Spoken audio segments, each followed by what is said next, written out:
अब ये बीजेपी वाले बोल रहे एनआरसी नहीं है, एनआरसी नहीं है।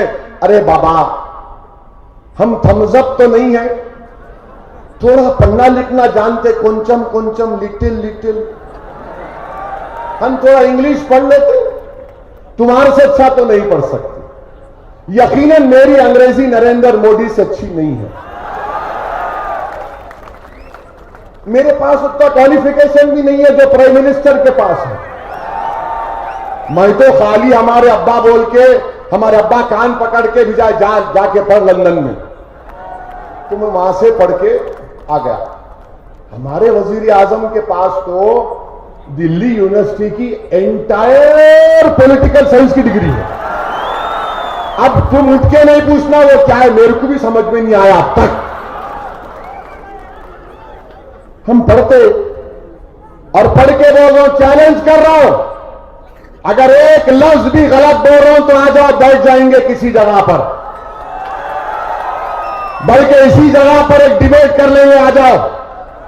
एक तरफ बीजेपी और अकेला ओवैसी ठहर कर तमाम से बहस करेगा, नहीं करेंगे। और अगर बहस करने आएंगे तो बोलेंगे ना पाकिस्तानी पाकिस्तानी पाकिस्तान का। इनको वही बोलना था। दिल्ली में उत्तर प्रदेश के चीफ मिनिस्टर आए, 1 मिनट में उन्होंने 25 मरतबा पाकिस्तान बोले। अरे इतनी मोहब्बत कैसा हो गई है? हम यहां सुने तो बेचैन हो गए, या पाकिस्तान का नाम सुने तो अल्लाह की इबादत करने जा रहा था, दौड़ के मैं आया। यह भारत से मोहब्बत है मेरी। मगर इन इलेक्शन में ये एनपीआर एनआरसी है, तो इनके बातों में मत आइए। प्राइम मिनिस्टर बहुत बातें बोलते हैं। प्राइम मिनिस्टर याद होगा आपको, बोले थे डिमोनेटाइजेशन जब हुआ था, कहा था कि भाइयों बहनों मुझे इतने दिन दे दो, 50 दिन दे दो। और फिर आंख में आंसू आ गए थे प्राइम मिनिस्टर के, पानी उठाकर ऐसा पिए, फिर रखे। मैं बोला ओहो, क्या जबरदस्त है बात। मैं भी मुतासर हो गया था, बोले क्या हो रहा देखो। मगर बाद में मालूम हुआ 50 दिन जाके 3-4 साल होने आगे माशाअल्लाह। वजीर आजम इसका कोई जवाब नहीं देंगे। और इनकी साजिश क्या है याद रखो आप, एनआरसी होगा तो एक्सपर्ट्स ये बोलते हैं कि बेस्ट स्टैंडर्ड्स पे अगर उस पर अप्लाई करें, बेस्ट स्टैंडर्ड्स, बेहतरीन तरीके से अगर एनआरसी होगा तो कम से कम 8 करोड़ लोगों के नाम नहीं आएंगे। कर्नाटका की आबादी 6.5 करोड़ की है ना, 6.5 करोड़, करेक्ट है ना? मैं तो उस पर भी बोलेंगे केस बुक करेंगे, झूठ बोला। 8 करोड़ नाम नहीं आएंगे। अच्छा, लोग बोलते हैं तुम झूठ बोल रहे, क्यों डाउटफुल सिटीजन लिखेंगे मुसलमानों के बारे में? सुनो आप, इसका सबूत क्या है। पुडुचेरी यूनिवर्सिटी के बच्ची का वाकया सुने अम्मा भाई ने, आप हमारी पुडुचेरी के सुने बच्ची का वाकया। पुडुचेरी में एक मुसलमान बच्ची गोल्ड मेडल जीती, गोल्ड मेडल।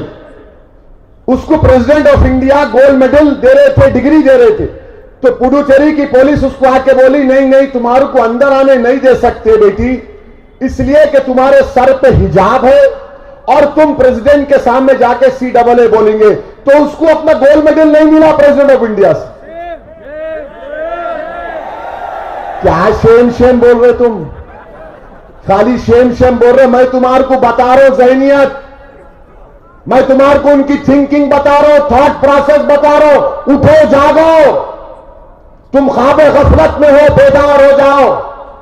ये नफरत है मुसलमानों से। एक बच्ची कितनी मेहनत की होंगे हमारी बेटी, सोचो आप, गोल्ड मेडल नहीं दिया गया। नहीं नहीं नहीं, तुम हिजाब पहने हुए, हिजाब पहना तो क्या गलती है? फंडामेंटल राइट है चॉइस ऑफ मेरा। इस मुल्क में 377 खत्म हो गया, तो क्या एक मुसलमान बच्ची हिजाब पहनी तो क्या नफरत है बताओ? नहीं नहीं, तुम हिजाब पहने, तुम पे शक किया जाता, ये नफरत है। और नफरत क्या दिखाओ? नफरत का देखना है आपको, आपके स्टेट में हुआ, कर्नाटका में गुलबर्गा हैदराबाद रीजन बीदर, वहां के शाहीन स्कूल में। टाइम है ना अभी? टाइम है इब्राहिम? कितना टाइम है? ठीक है। तो बिदर में एक 4th क्लास की बच्ची, 5th क्लास के बच्चियां ड्रामा करे, ड्रामा करके एक बच्ची जज्बात में आके बोली, प्राइम मिनिस्टर नरेंद्र मोदी के खिलाफ कुछ बोली, नहीं बोलना था, हम भी मानते। तो क्या की बिदर की पुलिस? बीजेपी का एक लीडर कंप्लेन दिया, प्राइवेट कंप्लेन, पुलिस का कंप्लेन नहीं है, प्राइवेट कंप्लेन दिया। तो वहां के एसपी साहब जो बेंगलुरु के डीसीपी हैं, मैं उनसे मिला था, उनका ट्रांसफर हो गया, केस बुक कर दिए। किस पे केस बुक करे? वो जो बच्ची बोली थी उसकी अम्मा पे केस बुक कर दी, और स्कूल के हेडमिस्ट्रेस पे केस बुक कर दिए। क्या इंसाफ है देखो आप। बच्ची 5-6 साल, 6th क्लास की बच्ची, बच्ची है भाई, जुवेनाइल है, नहीं, अम्मा के ऊपर केस, ये कौन सा इंसाफ? मैं जब जेल में मिलने गया, पार्लियामेंट में उस दिन बजट पेश होने वाला था, तो मेरे को एक फोन आया था हमारी एक इज्जतदार मां और बहन का, और फोन करके मुझे उन्होंने डांटा, मुझे बोले असदुद्दीन अवैसी कहां हो तुम? मैंने कहा मैं दिल्ली में हूं। बोले क्या कर रहे दिल्ली में बाबा तुम? हमें तुमको वोट दिए, तुम्हें दुआ करे, और तुम दिल्ली में क्या करे? बोला कल बजट है। अरे बोले छोड़ो उसको, 2 मुस्लिम औरतें जेल में है, तुम कब जाओगे? मेरे को तकलीफ हुई, और वो हमारी अम्मा बोली कि थोड़ी देर के लिए सोचो, तुम्हारी बहन है वो, तुम्हारी बेटी है, तुम क्या करते? मेरे को भी तकलीफ हुई, मेरी अना को भी तकलीफ हुई, मेरे दिल को भी तकलीफ हुई। मैं सुबह में उठ के सीधा हैदराबाद से बिदर गया, जेल में जाकर मिला। मैं आपको बयान नहीं कर सकता, वो दोनों खवातीन जब मेरे से मिलने आए, कांप रहे थे, ऐसा कांप रहे थे, लिटरली कांप रहे थे। मैंने कहा अम्मा रिलैक्स, बोलो क्या है? बोले क्या बोलना? वो बच्ची की अम्मा मुझसे कही कि मैं बेवा हूं, मेरे घर में कोई भी नहीं है, अकेली मेरी बच्ची मेरे लैंडलॉर्ड के साथ है। मैं क्या बोलूं? बोलो आप जब यहां से उठ के जाएंगे ना, उस गम को समझो। वो औरत तुम्हारी बेटी भी हो सकती है, तुम्हारी बहन भी हो सकती है, तुम किसी के बाप भी हो। इस गम को लेकर समझो कि 2 हफ्ते वो अपनी बच्ची को नहीं देखी। खुदा की कसम, मैं भी बाप हूं, अगर मुझे अपनी बेटी नजर नहीं आती 1 घंटे के लिए तो मैं बेचैन हो जाता हूं। कहां है बताओ? दिल्ली से हैदराबाद जाता हूं तो पहले अपनी बेटियों को देखता हूं। आज वो मां 2 हफ्ते जेल में थी, अपनी बच्ची को नहीं मिल सकी, देख नहीं सकी। वो हेडमिस्ट्रेस ने कहा कि मैं जेल को आई तो मेरा बीपी बढ़ गया, मेरे को जेल में ग्लूकोज चढ़ाना पड़ा।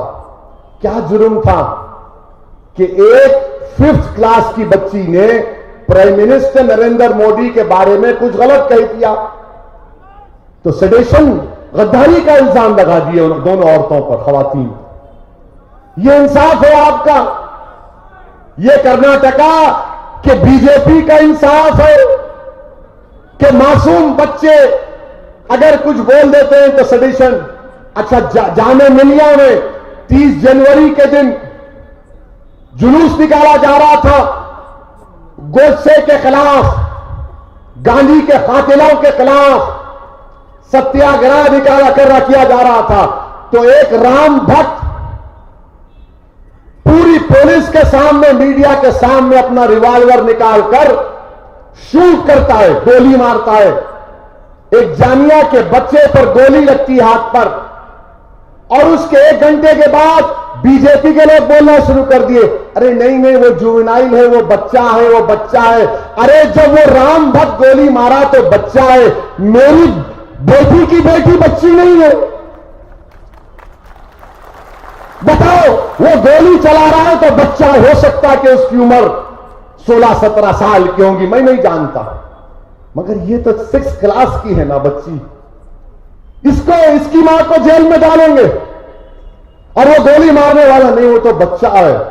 जुर्म इतना है कि वो मुसलमान नहीं था, हम मुसलमान हैं। यही प्रॉब्लम है, यही डिस्क्रिमिनेशन है, यही बायस है, ये नफरत है, ये हेट्रेड है, ये प्योर हेट्रेड है कि बच्ची 6 क्लास की अपनी मां को 2 हफ्ते नहीं देख सकी, एक बेवा अपनी औलाद को 2 हफ्ते नहीं देख सकी। अरे लानत है तुम पर ऐसा जुल्म करने वालों, और तुम जुल्म कर रहे हो कमजोरों पर। याद रखो, तारीख गवाह है कि सच्चाई हमेशा कमजोरों के साथ रहती है, सच्चाई हमेशा मजलूमों के साथ रहती है, सच्चाई हमेशा निहत्तों के साथ रहती है, सच्चाई हमेशा गरीबों के साथ रहती है, सच्चाई हमेशा उन लोगों के साथ रहती है जिनके पास खाने को खाना नहीं होता, सच्चाई उन्हीं के पास होती है जिनके पास पहनने को कपड़े नहीं होते, सच्चाई उन्हीं के साथ होती है जो यतीम होते हैं, सच्चाई उन्हीं के साथ होती है जो बेवाए होते हैं, सच्चाई उन्हीं के साथ होती है जो यतीम होते हैं। और जब तमाम सच्चाई इनके साथ है तो अल्लाह भी उनके साथ होगा। और तारीख बताएगी एक दिन, देखना कि तुमने जो एक यतीम पर जुल्म किया, अल्लाह अपनी कुदरत से तुमको सजा देगा इंशाअल्लाह ताला।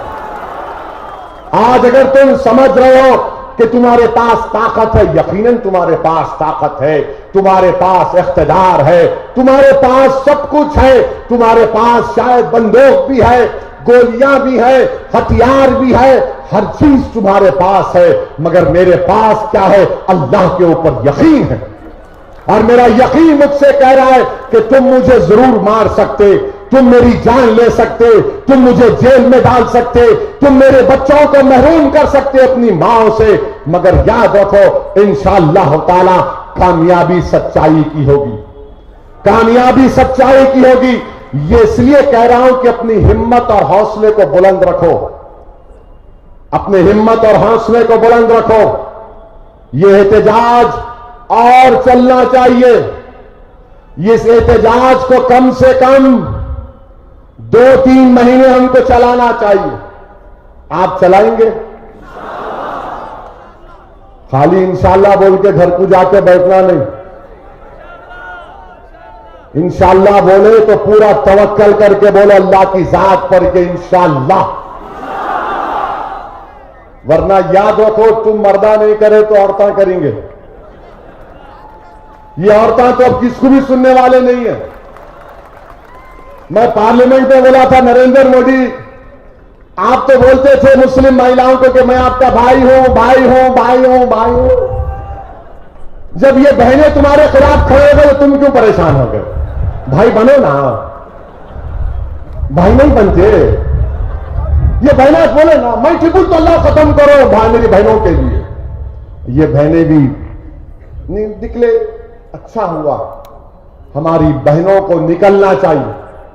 आप आबादी का 50% हिस्सा हैं, आप इस देश का हिस्सा हैं, और यकीन जानिए इस्लाम की तारीख गवाह है कि अगर आप हिजाब पहनती हैं, बुर्का पहनती हैं, चादर पहनती हैं, तो आपको कोई चीज नहीं रोक सकती हक की लड़ाई के लिए। आगे बढ़ो, हम तुम्हारे साथ खड़े हैं। आप निकलेंगे तो आपकी औलाद और आपके शौहरों को गीरत पैदा होगी, ये भी आपके साथ आएंगे। ये लड़ाई देश को बचाने की है, याद रखो। और आपको बताना चाहूंगा आखिरी बात, जरा हाथ उठाकर मेरे सवाल का जवाब दो। कितनों के पास बर्थ सर्टिफिकेट नहीं है? नहीं है बर्थ सर्टिफिकेट। यहां भी शर्मा तुम्हारी उम्र नहीं बोलता हूं, नहीं है ना? चलिए अब सुनिए, आप सच कह रहे हैं, फिर से कह रहा हूं, प्राइम मिनिस्टर झूठ बोल रहे हैं। ये 6 झूठ बोल दिया मैं तकरीर में, इनके बता दिया, इनको एक्सपोज कर दिया। नेशनल फैमिली हेल्थ सर्वे 2015 की रिपोर्ट मोदी गवर्नमेंट को गई, जिसमें कहा गया कि इंडिया में 28% लोगों के पास बर्थ सर्टिफिकेट नहीं है। In India 28% of people don't have birth certificates.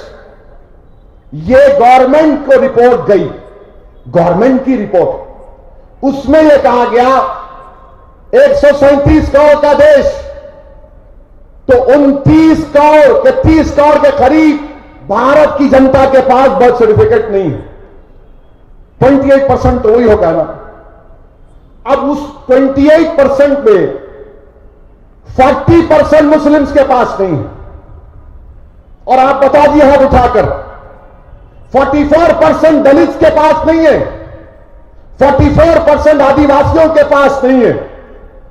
ये एनपीआर मुसलमानों के भी खिलाफ है, हिंदू भाइयों बहनों के भी खिलाफ है, दलित भाई बहन के भी खिलाफ है, आदिवासियों के खिलाफ है, ईसाइयों के खिलाफ है, सिखों के खिलाफ है, बल्कि ये एनपीआर गरीबों के खिलाफ है, एंटी पुअर है।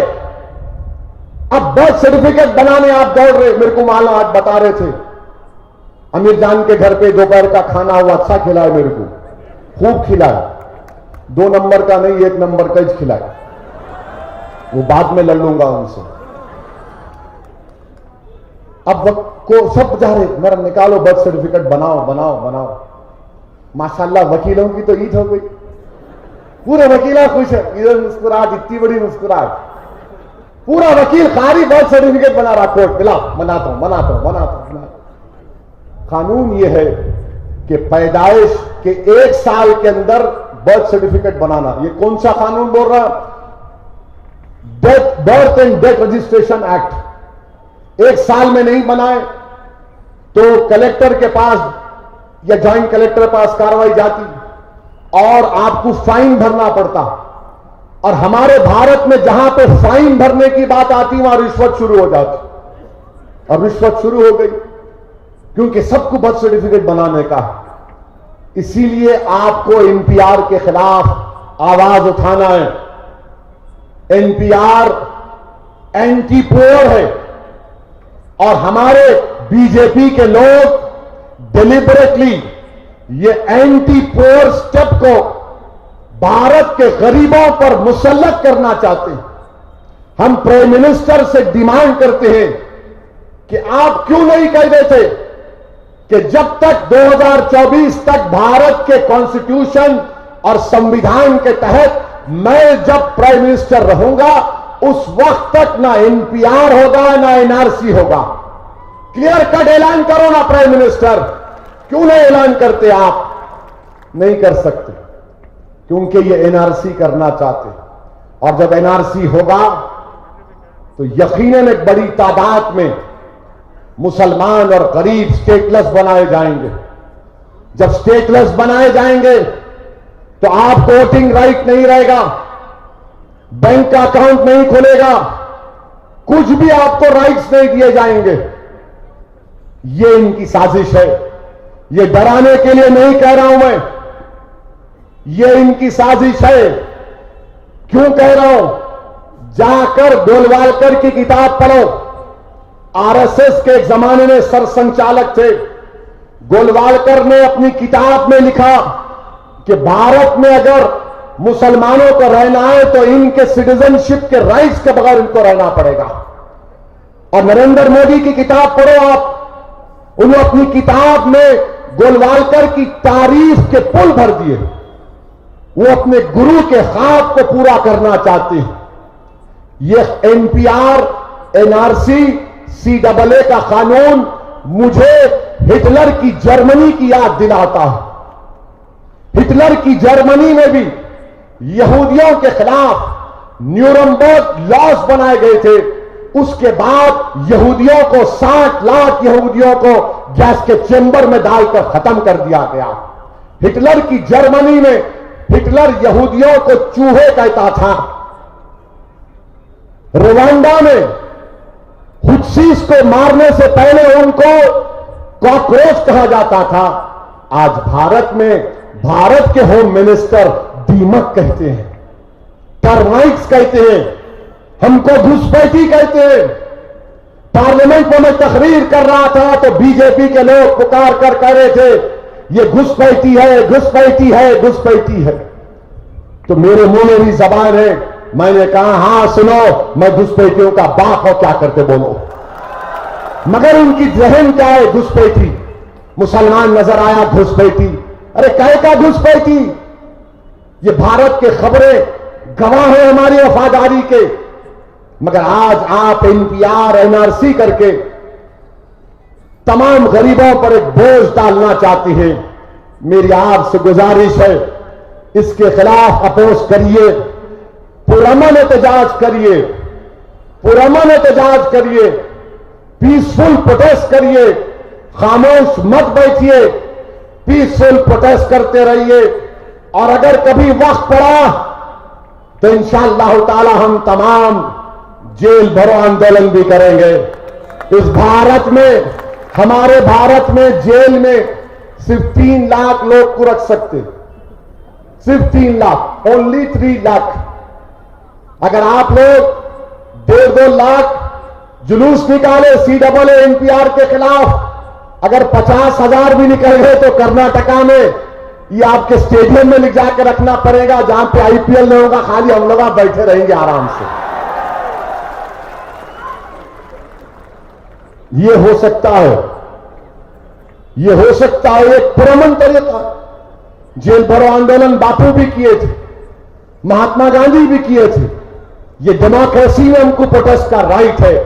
इसीलिए मेरी आपसे गुजारिश है, अपने हौसलों को बुलंद रखिए, डरने और घबराने की जरूरत नहीं है। इंशाअल्लाह ताला अल्लाह ने चाहा तो ये खत्म होगा जुल्म। और याद रखिए, जब तक दुनिया कायम रहेगी, हक और बातिल में लड़ाई होते रहेगी। हमारी जिम्मेदारी है कि हम हक का साथ दें। हम रसूलुल्लाह सल्लल्लाहु अलैहि वसल्लम की उम्मत है, हम हमेशा हक का साथ दिए।